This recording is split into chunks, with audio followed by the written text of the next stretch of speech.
Olá, sejam muito bem-vindos ao BMC Business, dona Débora Oliveira. Não é o BMC News, BMC Business. Eu sou o Gabriel Monteiro e está na hora do nosso encontro com os CEOs e gestores das principais empresas listadas no mercado. Uma ótima oportunidade para conhecer as iniciativas empreendedoras, os resultados e as prospecções dessas companhias. Você é o nosso principal convidado para essa conversa, que hoje será com a Marita Bernhoft, que é a diretora de RI do Grupo GPS. Mas antes, vamos conhecer um pouquinho mais sobre a companhia.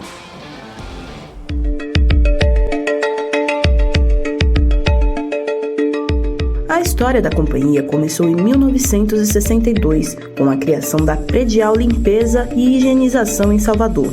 Em 1988, a atuação foi ampliada com a criação da GPS Serviços, já com sede em São Paulo. Nessas 6 décadas, a empresa garantiu presença em todo o território nacional, com 30 empresas integradas. Essa proximidade das operações ajuda a garantir os padrões de atendimento, suprindo as demandas específicas de cada local. O Grupo GPS atende hoje quase 3 mil clientes e possui cerca de 100 mil colaboradores. A empresa tem 78% de Net Promoter Score, que é uma ferramenta de pesquisa usada para medir o nível de lealdade do cliente. A companhia acredita que a tecnologia, solidez financeira, abrangência nacional e a experiência consolidada são fundamentais para construir relações de longo prazo, oferecendo sempre a melhor relação custo-benefício para o cliente e conquistando resultados sustentáveis. Com isso, ao longo desses anos, a GPS vem conquistando certificados importantes de qualidade, entre eles o ISO 9001 e o 14001, e ainda garantiu 96% de retenção dos contratos entre 2015 e 2019. Nesse caso, a figura do gerente de contrato é fundamental para manter a proximidade com os clientes, entendendo e antecipando as necessidades de cada um.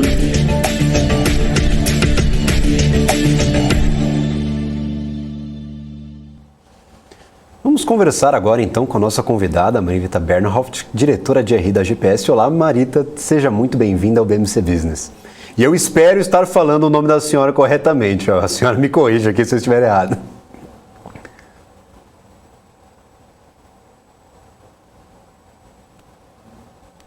Marita, a senhora acho que está com o microfone mutado. Pode só ligar, acho que é por aí.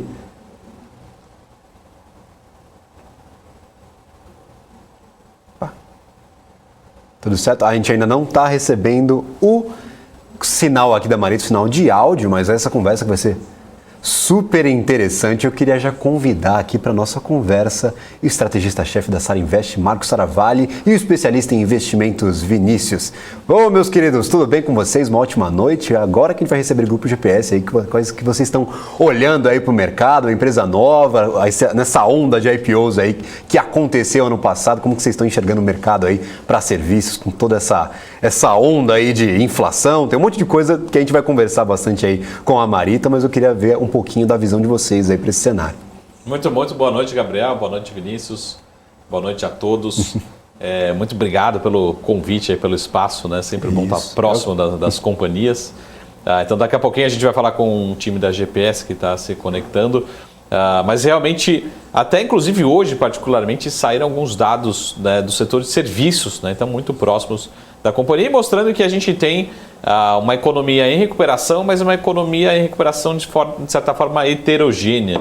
E tivemos outros dados também que trazem algumas dúvidas em relação à inadimplência do consumidor, né, recuperação realmente do emprego, e tudo isso afeta as expectativas para o grupo, né, GPS como um todo.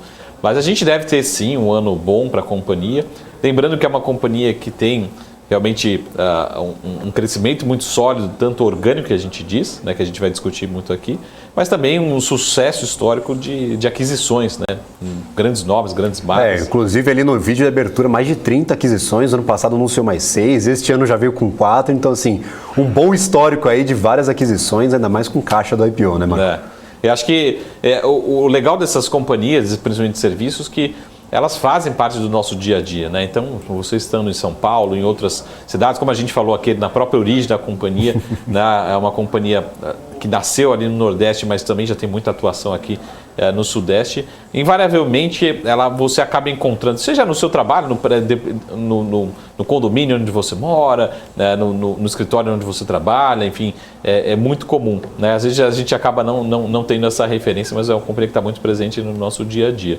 Então a gente vai falar não só da companhia, mas também do cenário, como que ela está inserindo dentro de todo esse cenário, né, que deve ser um cenário talvez um pouco mais desafiador depois de alguns indicadores aí da economia como um todo, mas a gente vai falar muito sobre o micro que nós falamos, né? Ou seja, como é que a companhia está realmente se preparando para esse ano de 2022 e ao longo dos próximos anos, né? Mas perfeito. Você falou que a companhia ela se aproxima bastante aí do dia a dia de quem está nos assistindo, da pessoa, da população aqui, porque realmente é prestação de serviço e é impactada justamente por essa economia real que acaba impactando essa população, que às vezes não, tem um poder aquisitivo um pouco diminuído ali, um pouco corroído pela inflação. Então, o que a gente vê na vida real aqui é o que realmente impacta ali a companhia. Então, às vezes é um pouquinho mais fácil de entender, um pouquinho mais fácil de compreender do que a gente ficar jogando para algumas companhias muito industriais ou que tem aquele B2B ali muito sério, que às vezes não tem algo muito palpável aqui pra gente que está acompanhando o mercado de fora, né? O pessoal que está acompanhando em casa, inclusive,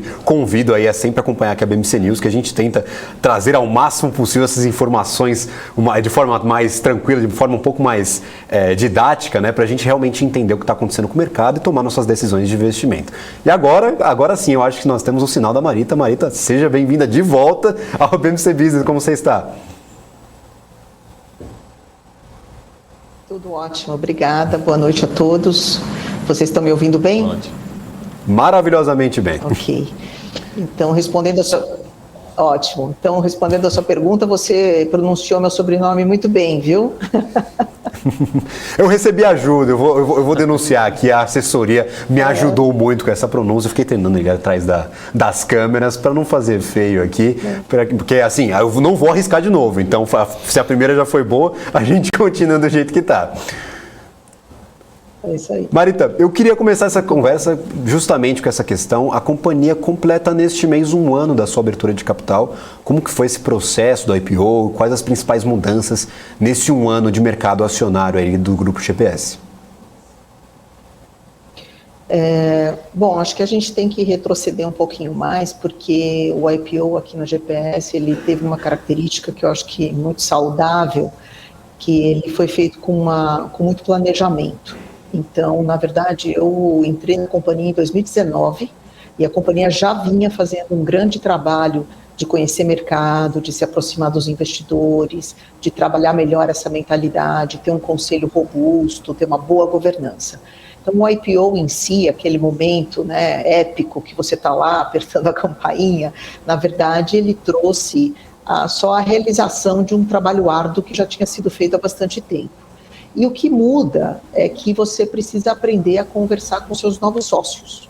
Tá? E essa conversa a gente sempre buscou ter de uma maneira muito transparente, sendo bastante assim, honesto no sentido de ser fiel ao nosso modelo de gestão e poder traduzir isso de uma maneira muito direta para o mercado. Então, o nosso primeiro ITR, logo depois da IPO, não tinha nenhum KPI diferente, não tinha nenhum indicador diferente do que a gente tinha colocado no prospecto. Isso ajuda bastante. Tá? Então, como a companhia se transformou durante esse período? Acho que a gente continua tendo a mesma garra com relação ao crescimento, que é uma força motriz aqui para a gente na GPS, mas agora a gente sabe que a gente tem mais sócios e a gente tem que incluí-los em todas as comunicações, em todas as nossas evoluções e os nossos planos. Tá? Então, passamos a falar com muito mais investidores e sócios, como a gente costuma dizer aqui, a gente não quer ter acionista, né? A gente quer ter sócio. Maravilha, Marita. Eu gostaria de chamar aqui para nossa conversa o estrategista-chefe da Sara Invest, Marco Saravalho. Marco, você tem alguma pergunta para a Marita? Fica à vontade. Boa noite, Marita. Obrigado pelo tempo, pela disponibilidade. Eu vou começar aqui com algumas perguntas, até como o Gabriel deixou claro, né? Vocês têm, vamos dizer assim, uma trajetória um pouco mais nova, recente no mercado de capitais, e acho que é importante todo mundo conhecer um pouco mais do próprio business, né? O próprio realmente do segmento. Mas eu vou começar com umas perguntas, talvez sejam um pouco iniciantes aqui, né, para quem está realmente conhecendo o case. Mas começando pelos próprios, acho que olhando para o macro, né, como é que vocês, o Grupo GPS, tem uma relação com o cenário macroeconômico como um todo? Porque acho que a questão aqui no Brasil, no mundo todo, mas aqui no Brasil tem sido inflação, né? Então a pergunta é, como é que vocês dependem da atividade econômica, ou seja, o crescimento orgânico da companhia só cresce se o Brasil tiver em crescimento?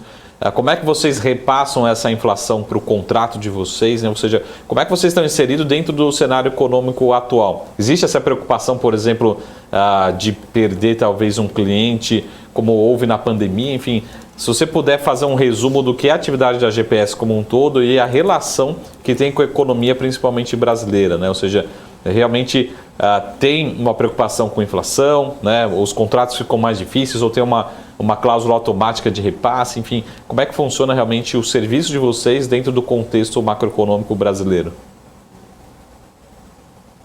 Legal. Acho que eu vou falar um pouquinho do setor, porque para o IPO a gente preparou um estudo com a A.T. Kearney falando do setor. O setor não tem muitas informações estruturadas, né? Aí eu falo do setor legal. De facilities, de segurança, alimentação, é muito difícil você obter informação, né? E depois eu vou falar um pouquinho da característica da GPS, né? Então, tipicamente, o setor, ele cresce muito próximo ao PIB. E ele cresce pensando que você sempre tem um repasse que ele é contratual da inflação, aí basicamente do reajuste salarial, que é o nosso principal insumo, vamos chamar assim, tá? Ele, por default, todo ano você vai ter uma definição de reajuste salarial e contratualmente você vai reajustar o seu contrato junto ao cliente, uma média aí 70% é reajuste salarial, 30% é inflação, o que tipicamente, como é piso salarial, acaba ficando igual, tá? Então, quando você olha isso na perspectiva do setor, o setor não consegue ter um crescimento acima desse percentual. Então, historicamente e até prospectivamente, o que você vai ver é algo nesse sentido, né, muito próximo ao macro, tá? O que aconteceu com a GPS que trouxe um crescimento diferenciado, né? Desde 2008 a gente cresce 30% ao ano, em média, por ano. É uma combinação de uma estratégia que mescla crescimento orgânico e crescimento inorgânico, compra e aquisição de empresas, tá? De novo, voltando para o setor, por que isso é possível? Porque o setor é muito fragmentado, muito fragmentado. A gente identificou 115 mil CNPJs no setor, imaginando todas as linhas de solução em que a gente atua, facility, segurança, logística interna, serviços industriais, né? Então, você não tem hoje uma barreira de entrada grande para uma empresa nova, por exemplo, em facilities. Você não tem uma demanda de capital investido grande, tá? Então, o grande desafio é o crescimento. Por quê? Porque nessa dinâmica em que você presta o serviço muito baseado na força de trabalho, que está indexada ali a um reajuste salarial próximo da inflação, a tua margem é muito arbitrada, tá? Então, onde que você consegue trazer crescimento? Quando você vai aumentando essa base de clientes, de uma maneira mais acelerada. Então, na medida que a gente consegue trazer uma empresa nova, adquirida, e que eu consigo trazer uma base de clientes, eu consigo trabalhar aquela base de clientes com um cross-sell, uma ampliação. Então, se eu trago, por exemplo, vou pegar um exemplo aqui, né? A gente trouxe a Ruder, que é uma empresa de segurança no Paraná. Ela presta serviço de segurança. Para aquela base de clientes, eu vou poder vender a limpeza, a jardinagem, o catering, a logística interna, ou seja, eu vou poder ampliar a minha penetração no cliente e, com isso, garantir um crescimento mais acelerado, tá?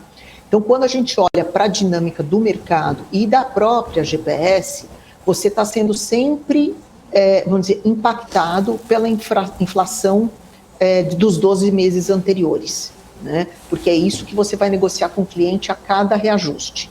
E aí, entrando um pouquinho mais no detalhe desse processo, essa negociação com o cliente, apesar de estar contratualmente pré-definido e tudo, com os grandes clientes, tipicamente é um processo de negociação, né? Então, o percentual que você consegue fazer de repasse desse indicador, ele não vai ser necessariamente 100%, sempre vai haver uma negociação, né? E aí cabe a cada companhia trabalhar essa negociação para que você continue tendo rentabilidade naquele contrato. Então, quando você olha para como esse cenário macro nos afeta, é dessa forma, ou seja, eu posso dizer que eu vou crescer muito em cima daquilo que é a inflação, mas se eu não trouxer oportunidades que, através de base de clientes novas e tendo um portfólio diferenciado, diversificado de produtos, vai ser muito difícil eu crescer acima da inflação. Tá? Esse é um aspecto. O outro aspecto é uma disciplina de custo, né? Tipicamente a nossa concorrência, ela está olhando para um cenário, para indicadores muito operacionais, né? Eu sou um gerente de facilities, eu sou um gerente de segurança, né? A nossa cultura é de trazer para a relação com o cliente um empresário, uma pessoa que responde pelo EBITDA, né? Pelo resultado operacional daquele contrato, né? E ele sabe medir corretamente o que é a necessidade do cliente, como ele deve gerir seus custos e suas despesas, como ele deve alocar os seus recursos, porque ele é medido por isso, tá? Então, é muito comum que a gente encontre algumas ineficiências quando a gente adquire as empresas, né? Mas respondendo aquilo que você me perguntou sobre o cenário macro, a gente consegue crescer acima por causa dessa combinação, desse modelo de gestão e dessa estratégia de crescer na combinação de M&A e orgânico. Tipicamente, o setor vai crescer muito próximo ao PIB. Maravilha, Marita. E na mesma linha dessa questão dos novos investidores, pessoa que está conhecendo a companhia agora, gostaria de perguntar qual o principal benchmark da companhia, do Grupo GPS? Bom, você fez uma pergunta que vale $1 milhão, porque a gente não tem nenhum benchmark, né? Nem no exterior, assim? Desafio total no IPO, no exterior a gente até tem, mas aí também, acho que vale as vírgulas aqui, né? Na Europa, esse setor já está bem consolidado, né? Então, pra vocês terem uma noção, nós somos hoje líderes desse mercado com 4,5% de market share só. Você vê como é fragmentado o mercado, tá? Uhum. E hoje a gente não tem nenhum competidor exatamente igual a nós dentro desse setor. Então, quando a gente fez esse dever de casa para o IPO, a gente olhou internacionalmente, né? O nosso modelo, a companhia que tem um modelo muito parecido com conosco é a First Service, que é uma empresa canadense, tá? Que também cresce numa velocidade semelhante à nossa, tá? E internamente aqui no Brasil, o que a gente fez foi buscar empresas de crescimento, porque esse é o grande, como eu falei, esse é o grande elemento da GPS, né? A diferença é que você cresce dentro de um setor altamente fragmentado, então esse também seria outro critério para um benchmark, né? Em setores ainda não consolidados, né? E com margem muito arbitrada. Essa combinação desses 3 itens não nos levou a um nome óbvio, tá? Mas, aqui no Brasil, mas lá fora seria a First Service. Tá? Perfeito. Gostaria de chamar o Vinícius aqui. Vinícius, tem alguma pergunta já engatilhada aí para a Marita? Show de bola. Boa noite, Marita. Boa noite, Marco, Gabriel. Uma grande honra aqui. Obrigado pelo convite. Marita, a gente comentou aqui logo no início também que a companhia ela presta serviços, é algo que está muito na cultura do brasileiro. Mas quando você coloca essa perspectiva na Bolsa Brasileira, que é de commodities, que é bancos, é uma empresa nova, o mercado está conhecendo. E até eu quero ir um pouco mais além. As pessoas que de fato trabalham na companhia, que está ali no dia a dia, eu queria entender como que fica, principalmente, a relação do serviço terceirizado com a empresa fim, ou seja, o seu cliente, e também como que funciona o churn dessa base, como que vocês fazem para ter um controle disso, que afinal prestação de serviço é meio ali que você tem que tomar certas rédeas para ir monitorando a operação e de fato trazendo isso, a rentabilidade tanto para a companhia como para o seu cliente e proporcionar o NPS que vocês apresentam aí no seu resultado. Queria entender um pouquinho mais como que funciona essa relação. Bom, você tocou, acho que no grande desafio da nossa empresa, tá? Você imagina que são 120 mil pessoas realizando pequenas tarefas todos os dias, distribuídas, né, ou seja, em todo o Brasil. Então, é um desafio realmente muito grande. Como que a gente pensa e segue investindo para que tudo corra bem nesse processo todo? É a gente ter um investimento grande em tecnologia. A gente tem um sistema de gestão que consegue hoje dar para a gente a noção exata, online, real time, de cada contrato, sobre vários aspectos, tá? O aspecto financeiro, o aspecto de alocação de pessoas, o aspecto de benefícios, o aspecto de vale transporte, o aspecto de hora extra, o aspecto de qualificação, de certificação, de treinamento. Então, se você coloca esse conjunto de informações de uma maneira muito organizada na mão do gerente de contrato, ele se torna esse pequeno empresário que vai cuidar daquela operação como se fosse dele. Tá? Então, imagina que o gerente de contrato, quando começa o dia, tá, ele vai ter ali a informação dos seus contratos na menor granularidade que você imaginar. Ele vai saber quantos handicaps estão colocados, ele vai saber até mesmo qual a distância em termos de pagamento de vale transporte, o que ele pode tornar mais eficiente. Tá? Ele vai ter o NPS do cliente. Além do NPS, a gente tem uma entrevista mensal, telefônica, que é feita pela área de qualidade para garantir que a gente consegue monitorar a satisfação do nosso cliente. Então, a gente costuma dizer que eu quero estar no cliente desempenhando a função que para ele não agrega valor, no sentido de não ser a parte mais crítica, mais relevante do negócio dele. Eu estou ocupando aquela atividade, realizando aquela atividade, para que ele possa estar priorizando aquilo que é core para ele, aquilo que é principal e mais crítico. Então, a gente acredita muito que se eu conseguir dar essa informação, esse modelo todo de informação e de gestão, para quem está na ponta, o que vai estar priorizado lá é a melhor decisão possível para aquele cliente. Tá? E na nossa ponta aqui de corporativo, eu consigo ter a visibilidade de tudo isso também. E diria assim, são dois outros elementos que eu queria agregar aqui que são primordiais, tá? O primeiro é uma disciplina de acompanhamento. A gente tem o que a gente chama de ciclo de planejamento.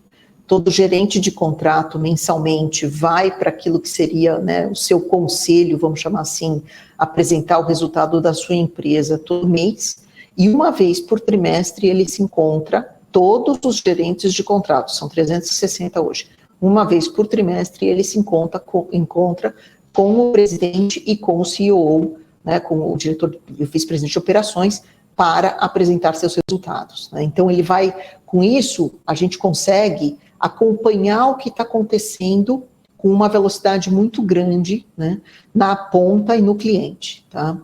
Muitas vezes, essa é a grande dificuldade de crescer no nosso setor, naquilo que a gente faz.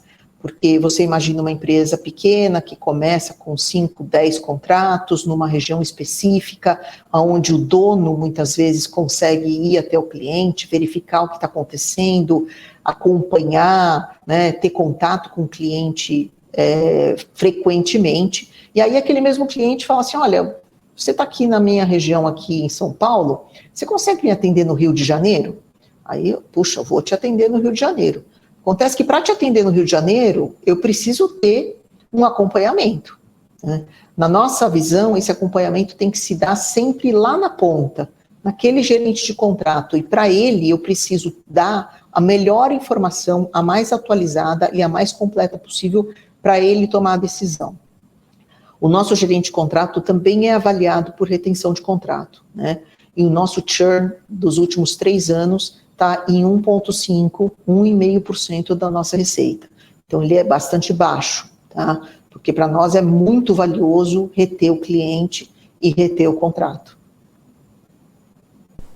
Maravilha, Marita. Eu gostaria de chamar o Marco Saravari, que já está me cutucando aqui com mais perguntas, né, Marco Saravari? Fica à vontade sempre para fazer as perguntas para a Marita. Marita, aproveitando aqui eu acho que até essa oportunidade aqui de estar mais próximo da companhia, você citou ali no começo que talvez tenham relativamente uma barreira de entrada baixa para entrar nesse segmento, né? E eu, particularmente como usuário, né, você pode me corrigir se eu estiver completamente errado, mas eu vejo uma percepção de marca, um valor da marca relativamente baixo, no sentido assim, talvez não seja esse o fator. Por exemplo, vou escolher uma empresa de facility aqui para o nosso condomínio, talvez não seja a marca que seja o fator decisivo.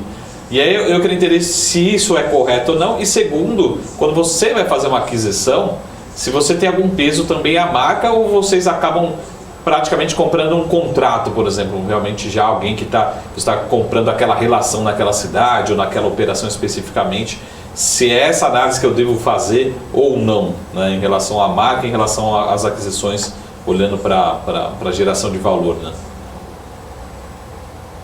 Tá.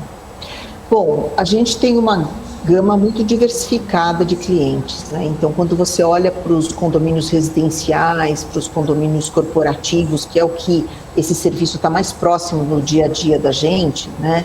Ou do shopping center, por exemplo, você olha um tipo de demanda, né? Quando você vai para a indústria, que hoje representa 44% da nossa receita, você está olhando uma demanda um pouco diferente, né? Muitas vezes um pouco mais técnica, um pouco mais complexa, tá?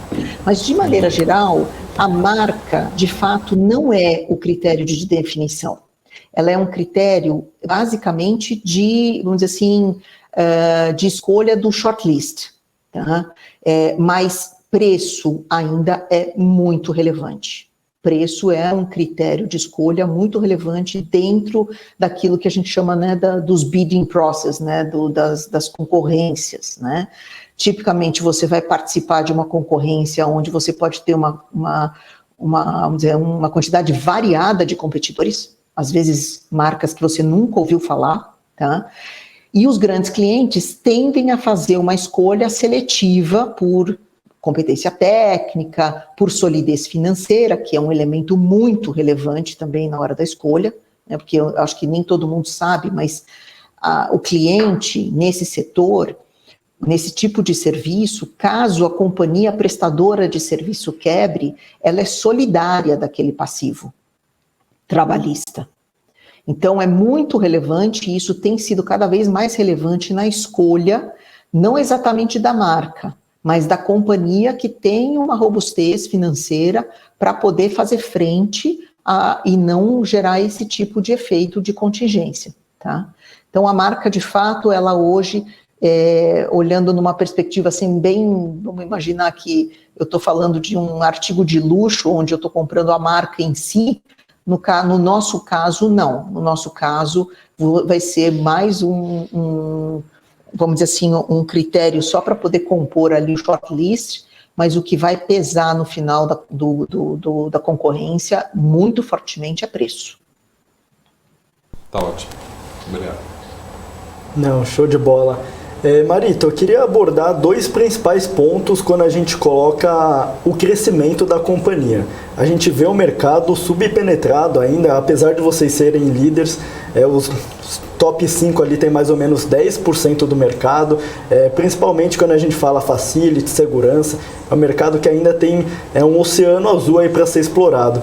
Queria primeiro entender, na visão da companhia, a parte de aquisição é sempre muito importante quando você roda ali, principalmente a carteira de clientes, né, que você incorpora, mas também a gente pode estar observando um crescimento orgânico aí que pode ser considerável diante da penetração do mercado, quando você olha os players lá fora, tanto na Europa, Estados Unidos, pode ser alguma via aí mais interessante também a companhia focar em crescimento orgânico. E eu queria emendar já uma segunda pergunta, né? Depois do IPO já vieram aí mais de 10 aquisições Queria saber como está a estrutura de capital da companhia para as próximas, né? A gente sabe que a GPS é uma companhia que tem uma história aí de mais de 60 anos e foi com base nisso crescendo tanto orgânico como inorganicamente, né? Então, queria emendar como vocês almejam estar com a estrutura de capital aí, principalmente para os próximos trimestres, junto com a parte das aquisições também. Tá. Então, respondendo a tua primeira pergunta, né? A gente realmente tem um mercado ainda muito pouco penetrado. Quando você compara o nível de terceirização que existe no Brasil com outros mercados, a gente hoje está no patamar de 20%. Outros mercados estão o dobro disso.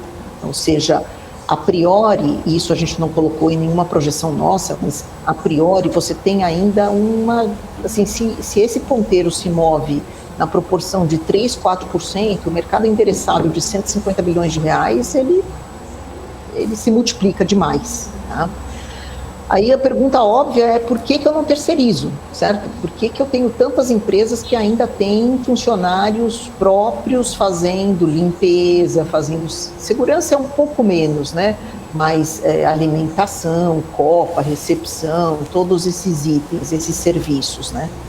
Porque no passado existia uma insegurança jurídica com relação a esse tema.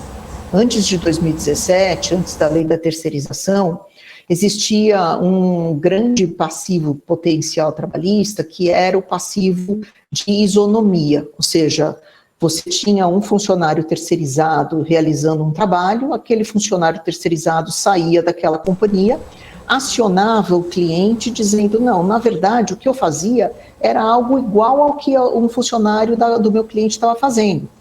E ele pedia tudo, né? Reajuste, piso salarial, todos esses itens. Isso gerou uma insegurança jurídica.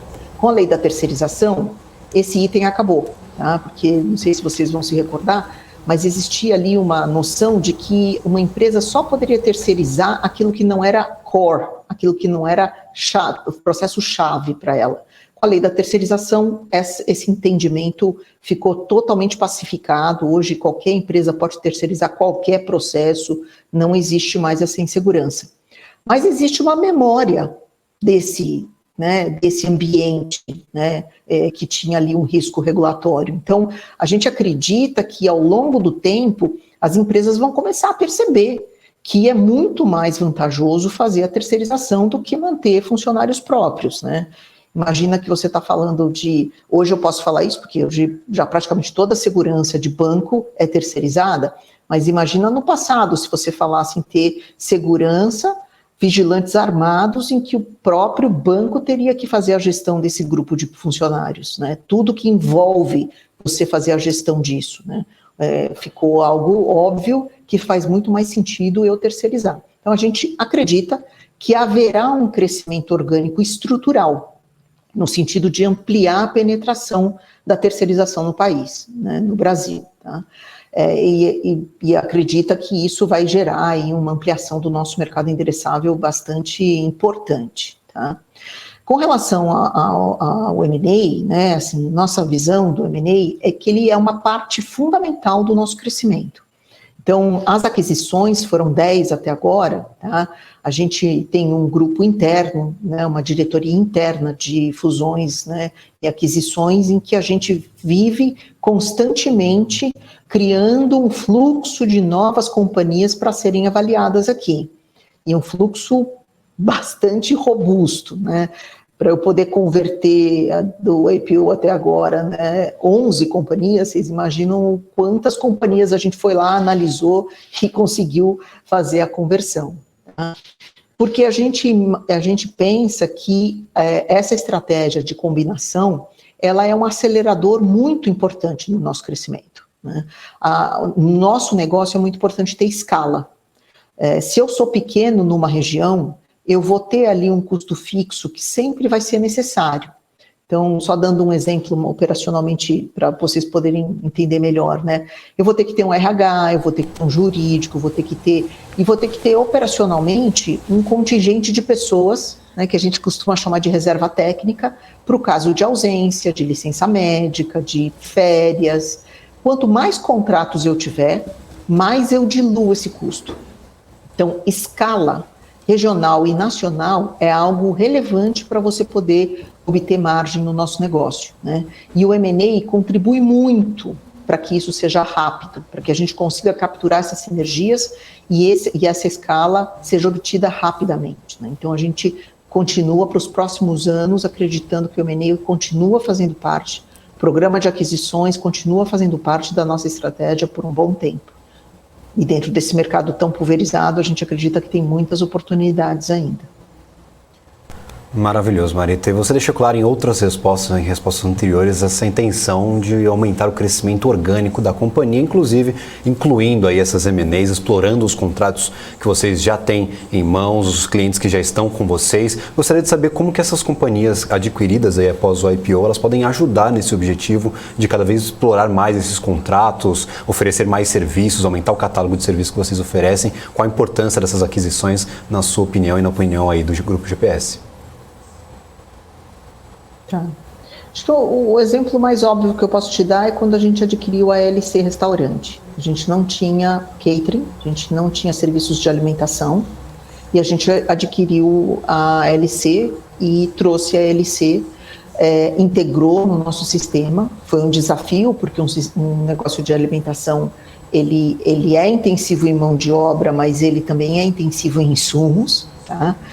Mas dali em diante eu comecei a oferecer para a minha base de clientes e para o serviço de alimentação e oferecer para a base de clientes da LC todos os serviços que eu já possuía, né? Então, como que acontece a integração da empresa para que a gente possa obter a sinergia e o cross-sell?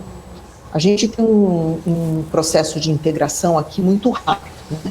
Como eu comentei, a gente tem um modelo de gestão muito baseado em sistemas. Então, quando a gente adquire uma empresa, a gente, em média, depois de 100, 120 dias, a gente integrou todos os sistemas de suporte, todos. Folha, financeiro, contabilidade, tecnologia, jurídico, todos esses processos estão rodando nos nossos sistemas, né? Então, aquele custo indireto, aquele SG&A, né, aquelas despesas indiretas que a adquirida tinha, passam a estar diluídas no meu custo, que é muito inferior, quando você pensa em termos de escala, do que aquela empresa tinha. Tá? Em média, uma empresa adquirida tinha um custo indireto, né, uma despesa geral ali administrativa em torno de 10%, 15%, e a minha despesa geral administrativa gira em torno de 8%. Né? Então, quando eu trago essa empresa adquirida, a sinergia dessa parcela, né, que é de todos esses processos de suporte, é muito rápida. Tá? A outra parte operacional é que eu vou trazer essa base de clientes, eu vou preservar a equipe operacional para que a relação com o cliente não seja alterada, não tenha ruído, tá? E eu vou começar a trabalhar essa base de clientes com a minha abordagem, né, com o meu modelo de gestão e com a visão de que eu posso trazer para dentro desse cliente novas ofertas de serviços. Então, em média, ali, entre 9, 12, às vezes um pouquinho mais, 18 meses, eu começo a ter uma penetração maior naquele cliente. Tipicamente, as empresas que a gente adquire, elas estão centradas, elas estão concentradas em um tipo de serviço que eu tenho. A Ruder era de segurança, a Logs era só de logística, a Motus é só de logística, a Sulzer é de manutenção industrial, né? Então, eu vou agregando essa base de clientes, conseguindo, através desses dois mecanismos, né, da sinergia daquilo que é despesa geral administrativa e depois da ampliação da minha penetração naquele cliente, oferecendo novos serviços. Perfeito, Marita. Retomando uma outra conversa que nós tivemos aqui quando falávamos das diferenças aí do Grupo GPS para outras companhias, esses mais de 15 mil CNPJs que vocês disseram identificar aí no Brasil, esse setor bem disseminado, falaram sobre os gerentes de contratos que normalmente não são gerentes de determinado serviço, mas cuidam de contratos específicos. Você citou a margem EBITDA como uma certa medida de avaliação ali desses gerentes. Gostaria de saber se essa margem aí de cerca de 10% é um padrão ou vocês devem buscar novos patamares nos próximos anos, melhorando aí o serviço e a prestação de serviço de vocês? Tá bom. A gente só consegue ter essa margem de 10% porque a gente tem esse modelo de gestão, porque senão você normalmente vai encontrar uma margem muito inferior a essa, tá? Porque esse gerente de contrato, ele é avaliado por EBITDA, pelo NPS, pela retenção de contratos e pelo treinamento da equipe dele, tá? Então são esses 4 indicadores, né? Então, primeiro que você precisa, essa é até uma coisa muito peculiar, né? Você fala assim, bom, eu vim de mercado financeiro, o EBITDA era um indicador muito usual, mas você imagina no ambiente onde a gente está, você explicar como calcula o EBITDA e como calcula o seu EBITDA e como é que você gerencia o seu EBITDA. Tá? Então esse é o grande elemento que transforma a visão de quem está lá na ponta, né? Um exemplo simples seria dizer o seguinte, puxa, meu cliente está solicitando que eu troque o uniforme. Trocar o uniforme é uma despesa que impacta meu EBITDA. Qual é a melhor decisão nesse momento? Satisfazer o cliente, Entendi. Gerar essa despesa, ter esse impacto. Então, o nosso gerente de contrato, ele está constantemente tomando decisões que são de trade-off, como qualquer empresário. Tá? Ele vai olhar para a inadimplência da carteira dele, né? Ele vai ter que responder pela inadimplência da carteira dele, ele vai ter que olhar para as medidas operacionais, ele também vai ter que, não é que ele olha só o financeiro, né? Ele vai olhar para todo esse conjunto. Tá? Então, quando a gente aborda, principalmente no IPO, a gente falava muito, e a gente fez no nosso GPS Day, uma simulação do que é essa reunião do gerente de contrato, para todo mundo entender a perspectiva que ele tem, né, e que mecanismos ele tem para tomar decisões. É isso que, no fundo, dá para a gente o alinhamento até ali na ponta para poder ter esse resultado de margem, né, em torno de 10 e 11. Esse é o nosso padrão. Tem sido entre 10 e 11, sempre pensando que o M&A, quando a gente adquire a companhia, ele é ofensor da minha margem. Tá? Porque as empresas que eu estou adquirindo, normalmente estão rodando numa margem inferior à minha. Então, quando eu estou fazendo muito M&A, normalmente, no trimestre é bastante visível ver que a margem cai um pouco. Mas quando você olha ano contra ano, você vai ver uma estabilidade muito grande entre 10 e 11. Tá? E você me perguntou, existe intenção de melhorar? Melhorar sempre, mas a realidade da vida é que o meu mercado é muito arbitrado. O meu custo, o meu COGS, né, o meu custo operacional, 80%, 70% dele é salário. E está tabelado. Né? O mesmo piso que eu pago para o meu vigilante, a concorrência paga. Né?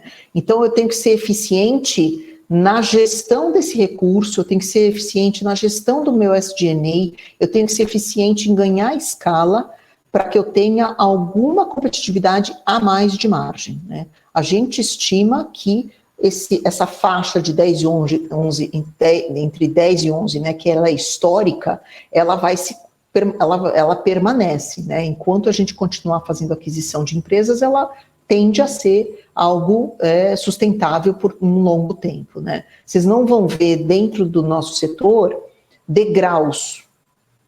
Tá? O nosso crescimento ocorre em curva, né? Ele é gradativo, e a nossa queda também, né? E a nossa margem tem uma grande estabilidade, Pra vocês terem uma noção, no ano do Covid, quer dizer, nem dá para dizer isso mais, né? Infelizmente, não foi um ano só. Em 2020, tá? O nosso crescimento orgânico foi só de 1%. Estou dizendo isso só, algumas empresas, infelizmente, até retrocederam, tá? Mas foi de 1%. Nosso M&A, na época, a gente comprou 5 empresas em 2020, tá? E a nossa margem foi muito boa, por incrível que pareça. Foi acima de 11%. Né? Ela atingiu 11,6%. E por quê? Porque naquele período eu deixei de fazer M&A, gerenciei meu custo com muito mais rigor, né? Tiveram algumas medidas governamentais que nos ajudaram também a gerir esse custo de maneira mais eficiente, mas aqui foi um ponto meio fora da curva 2020 em termos de rentabilidade. Tá?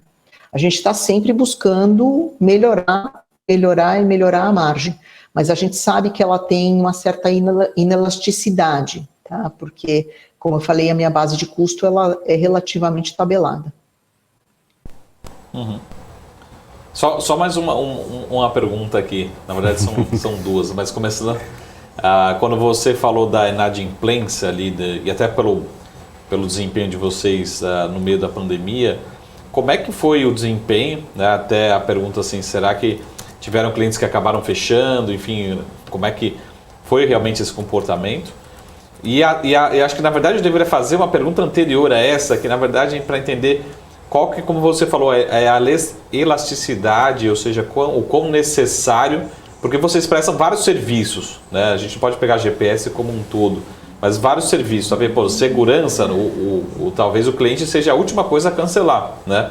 Mas de repente um outro serviço, ele possa optar por diminuir algum tamanho. Então como é que funciona realmente essa relação um pouco mais elástica do tamanho dos contratos, vamos dizer assim, né? E aí, comparando como é que foi no meio da pandemia, né, esse movimento? O nosso negócio é muito resiliente, porque é o que você disse. Por exemplo, o shopping, ele estava fechado, mas ele não podia eliminar limpeza, segurança, exato. Não tinha jardinagem, não tinha como retirar. Então, o nosso negócio é bastante resiliente, mesmo em épocas de crise, tá? Uhum. Mesmo num cenário macro como o que a gente está vivendo agora, que foi relativamente semelhante a 2015 e 2016, em 2015 a gente cresceu 12% organicamente. Em 2016 a gente cresceu 17% organicamente. Então, esses ambientes, eles são relativamente oportunidades para nós, né? Porque como as companhias pequenas, elas acabam sofrendo mais do que a gente acaba tendo oportunidade de crescer o nosso market share nesses ambientes. E o comportamento do cliente durante a pandemia foi muito mais de reduzir o escopo do contrato do que de eliminar, porque ele não tinha condições de eliminar. Ele não tem como simplesmente dizer não posso mais ter aqui, né, nada. Mesmo nos prédios onde você não tinha mais os escritórios funcionando, se continuava tendo necessidades de manutenção, de ar-condicionado, não na mesma frequência, obviamente. Então, você reduziu o escopo, e aí é que entra uma parcela importante, né? Quando você reduz o escopo, do que você está falando? Você está falando de quantidade menor de pessoas alocadas, né? De um headcount menor. Você está falando de redução de número de pessoas, você está falando de redução de turnos, né? Então, se você não for muito rápido em ajustar isso, você está perdendo sua margem ali dia após dia, né? Porque você não pode pagar um salário de algo que o cliente já não vai pagar por ele, né? Então, essa foi a nossa habilidade durante o Covid, tá? O cliente, ele não teve uma queda abrupta, como foi no varejo, por exemplo, né? Que do dia para a noite, ou do turismo, do dia para a noite eu não vendo mais, não tenho mais faturamento. Então, a gente tem uma resiliência, mas eu poderia ter perdido muita margem, eu poderia ter perdido muita rentabilidade se eu não fosse rapidamente fazer o ajuste necessário para chegar no tamanho da demanda que o cliente realmente necessitava. Tá? Na retomada, acontece da mesma forma, né? Eu não vou ter um V, né? Eu não vou ter assim, uma exponencial. O ritmo de conversão do cliente, de geração de novos contratos, né, que a gente chama aqui de conquista de novos contratos, ele passa por um certo processo. Ele tem uma concorrência, a concorrência demora para acontecer, eu vou depois fazer a implantação daquele contrato, eu tenho que contratar as pessoas, treinar, e só depois eu começo a operar. Então, quando você pensa no ciclo do orgânico, né, você está plantando no quarto trio que você vai colher entre o primeiro e o segundo. Né? Então, também é uma retomada que ela vai acontecendo ao longo dos trimestres, que a gente viu acontecer em 2021. Tá? A gente terminou o quarto trimestre com 15% de crescimento orgânico frente ao quarto tri de 20%. Mas quando a gente começou no primeiro trimestre de 21, obviamente não era esse patamar de crescimento, né? Ele era bem inferior, bem menor. Marita, deixa eu só encerrar aqui, pelo menos da minha parte, as perguntas, para a gente falar um pouquinho também da ação, né, do desempenho da ação em bolsa. Acho que todo mundo que está nos acompanhando aqui também está preocupado com o investimento, né, o acionista minoritário. E a gente viu um bom IPO, né, um IPO de sucesso, com valorização da ação ali depois do período de IPO. Mas depois, recentemente, nos últimos meses, a gente viu, de certa forma, uma desvalorização, assim como vimos em outras ações menores, enfim. Eu acho que é uma soma de perguntas aqui, né? Então, o que o mercado viu lá no IPO que não viu mais agora? Será que teve algo que desapontou? Ou foi realmente o cenário macro que no Brasil mudou muito, né? O Brasil, a gente achava, como você falou, que depende muito do cenário macro, a gente achava que ia crescer 3%, hoje talvez se crescer meio vai ser bom, enfim. E também para deixar o espaço para vocês, o que realmente a companhia tem feito para melhorar a liquidez. A gente sabe que a liquidez também está bastante restrita, se expor mais no mercado. A gente agradece muito aqui a presença, né? É um dos canais, a BMC está sempre aberto. Mas o que vocês têm feito para realmente ter mais cobertura, ter mais acionistas minoritários, melhorar a liquidez e talvez recuperar uma tendência que a gente viu lá no comecinho, quando fez o IPO, e não é talvez uma tendência dos últimos meses. Enfim, é uma soma de perguntas para a gente falar realmente o que podemos esperar, né? Talvez pelo lado de GRI, né, de relações com investidores, que vocês têm feito aí recentemente, né? Tá. Bom, a gente lançou a oferta 12, a gente até ficou um pouco abaixo ali, uns 2, 3 dias depois, e depois chegou a quase bater 20. Né? Então Exato. Foi uma performance realmente assim, até para nós assim, a gente falou, não, o mercado a gente até se assustou, tá?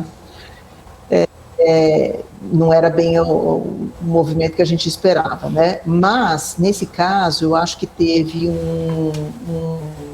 dois elementos muito importantes, né? Primeiro, o cenário macro, acho que quando ele afeta a renda variável, ele afeta de um jeito muito duro, tá?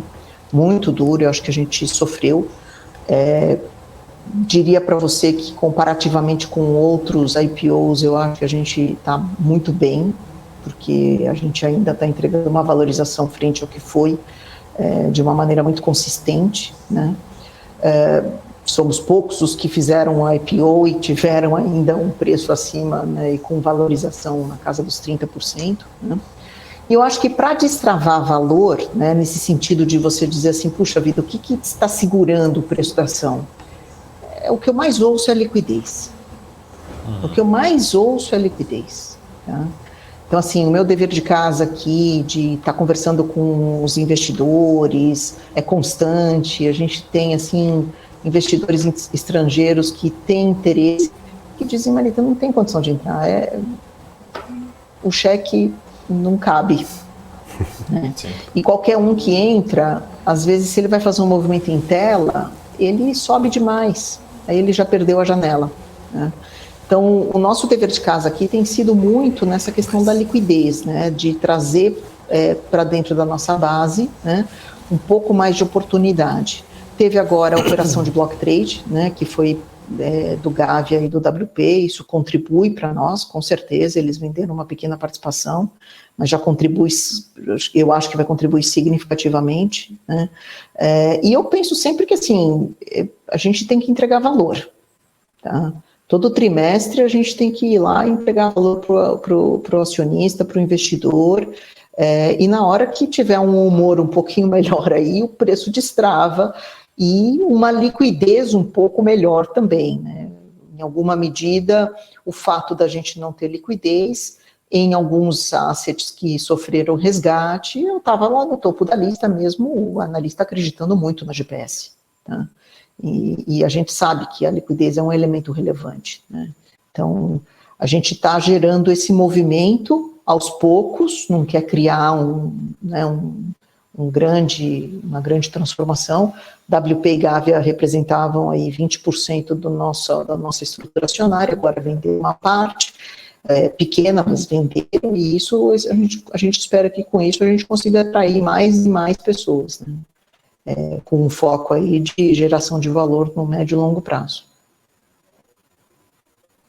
Nessa questão de geração de valor ao médio e longo prazo, eu gostaria de encerrar nossa pergunta aqui com uma pergunta um pouco mais aberta, uma pergunta um pouco mais leve. Como que a companhia ela se enxerga e como que a companhia ela vai estar daqui 5 anos, essa visão de vocês para crescimento, para prestação de serviços, como vocês estarão daqui 5 anos, o que o investidor ele pode esperar da GPS? Tá certo. Bom, a gente faz um exercício todo ano, lá por setembro, outubro, que é a projeção de 5 anos. E isso não mudou depois do IPO, continua sendo religiosamente um exercício, e sempre parece absurdo o que a gente coloca para 5 anos. Sempre, sempre. Você olha e fala assim, número, não, pelo amor de Deus, isso aqui é inviável. E eu vi muitas histórias aqui que a primeira vez que colocaram o faturamento de 1 bi, todo mundo falou, não, isso é impossível. Chegou lá. Faturamento de 2,5 bi, não, isso é impossível. E chegou lá. Então, existe uma crença muito grande de que a gente tem que pensar menos no macro, focar muito, muito na operação, né? Naquilo que está, entre aspas, sobre nosso controle ou sobre nossa influência, e garantir que a gente acorda todo dia conquistando o cliente, retendo o cliente, entregando eficiência, entregando uma operação, né, que seja sustentável para o cliente e para nós, né, uma relação empresarial aí saudável. E a maneira como a gente se vê, a gente não se vê como uma empresa de facilities, a gente não se vê como uma empresa de segurança, a gente se vê como uma empresa de serviço, que tem um uso intensivo de mão de obra. No Brasil, gerenciar mão de obra é muito complexo, é muito desafiador, mas é isso que a gente gosta de fazer. Tá? A gente gosta de pensar que quanto é o vale transporte, quanto é o vale alimentação, qual é o benefício, como é que a gente torna mais eficiente, como é que a gente vai nos detalhes, é isso que a gente sabe fazer. E nesse sentido, qualquer tipo de negócio que envolva essas características, que possa ser regionalizado, que possa ser descentralizado, nos interessa. Tá? Então a gente não diz assim, puxa, esse mercado endereçável de facilities, de logística, de serviços industriais e de segurança define o que nós somos. Não, o que define o que nós somos uma empresa de crescimento, de serviços, com alta intensidade de uso de mão de obra, de capital humano, tá? E que vai continuar crescendo ao longo dos 5, 10, 15 anos. Essa é a nossa ambição, né? Aqui a palavra e o mote crescimento é o que guia e tem guiado a gente há muitos anos. Marita, eu já levanto essa hipótese aqui, se gestão de pessoas já é complicado, gestão de mais de 120 mil contribuidores, deve ser quase ali 120 mil contribuidores, deve ser mais complicado ainda, imagina. Com certeza, com certeza. É por isso que a gente investe muito em TI, porque você tornar esse processo mais digital possível é a única solução para você ficar insensível à escala, né? Não sei se vocês conhecem, mas a gente tem um aplicativo, o GPS VC, onde hoje você pode colocar o teu currículo, fazer, ou seja, esse aplicativo, ele pretende solucionar e tornar mais eficiente todos os nossos processos de gestão de pessoas, todos, de treinamento, de apontamento de horas para a folha de ponto, de currículo, de seleção, de benefícios, ou seja, das mais variadas funcionalidades que a gente necessita para gerenciar 200, 300 mil colaboradores. E por aí, né? Vai, né? Marita, eu agradeço muito. Essa foi a Marita Bernhoft, diretora de RI do Grupo GPS.